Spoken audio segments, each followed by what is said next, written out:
Hey guys, BBD here for another Versus Video deck tech. We've got a sweet brew here for Legacy. And I'm here. Are we ready?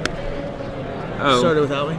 Yeah, I didn't know you were actually part of this. I thought this was one-man show. But Let me get my thing going here. All right, so we already did one with Ollie, the other half of the Versus Video team that we have playing today, and you're also playing something pretty cool. I am. It's a pretty sweet deck. We have Deathblade Shaman fighting alongside Geist of St. Traft. Together at last. Like, the two were meant to be, but it took a while for them to get paired. Not sure I believe that, but so tell me a little bit about where this came from and why you decided to turn your Stoneblade list into this. So I've been wanting to play like Deathrite and Stoneblade for a long time because I think Stoneblade is a deck that can really benefit a lot from the mana advantage. You can do things like turn 2 Stoneforge plus Thoughtseize, turn 3 Jace is an extremely powerful play.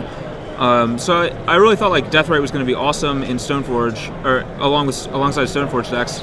So that was like the main reason I wanted to do it.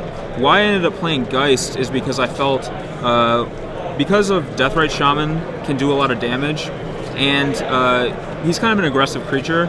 I wanted to play a more aggressive 3-drop than something like Lingering Souls to really like make Deathrite's damage be relevant. So I see. That's the reason for this. So you're able to take advantage of the Grim Lavamancer ability and not just the Birds of Paradise ability. Exactly, yeah. And so you are running one Tropical Island. I am, yes.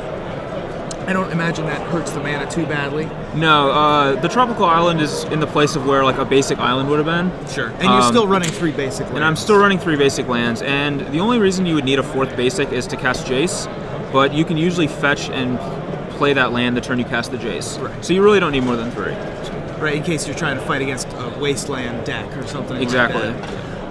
And so Esper Stoneblade is a deck that's really known for having all of just each card individually is very powerful on its own, and you just look at each individual card, each one is super powerful by itself. It doesn't need other things alongside of it. Right, like the deck has a ton of like very powerful individual cards, but the nice thing about it is they all like worked well together in synergy with each other as well. Right, whereas like, even if Geist is good by itself, it's also good in synergy with lots of other things. Exactly. Yeah.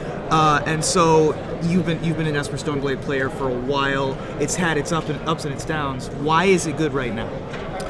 It's good right now because like combo decks have seen a huge resurgence.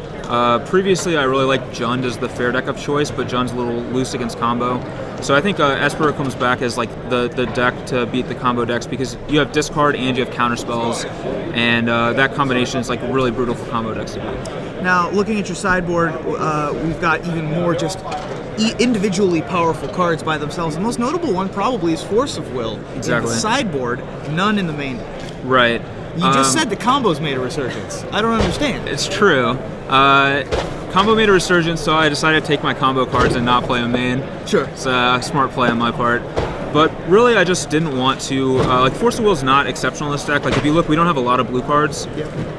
So I don't want Force of Will main deck. But after board against like combo decks, we're also bringing in like Vendilion Clicks, counter spells, and another Snapcaster Mage. Sure.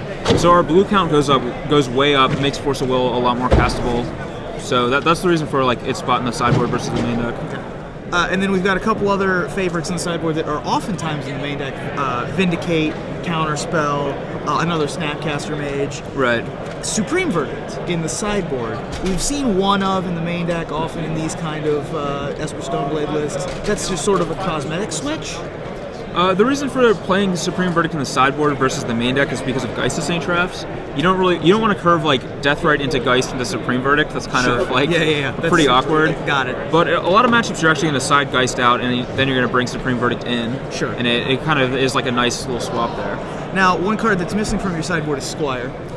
Unfortunately, it is. Yeah, I couldn't fit room. Yeah, I actually wanted to play all these sideboard cards a lot, so I had to cut the Squire. Sure. Well, you're main decking a card that is half the mana cost and 3 more abilities than Squire with the same stats. Yeah.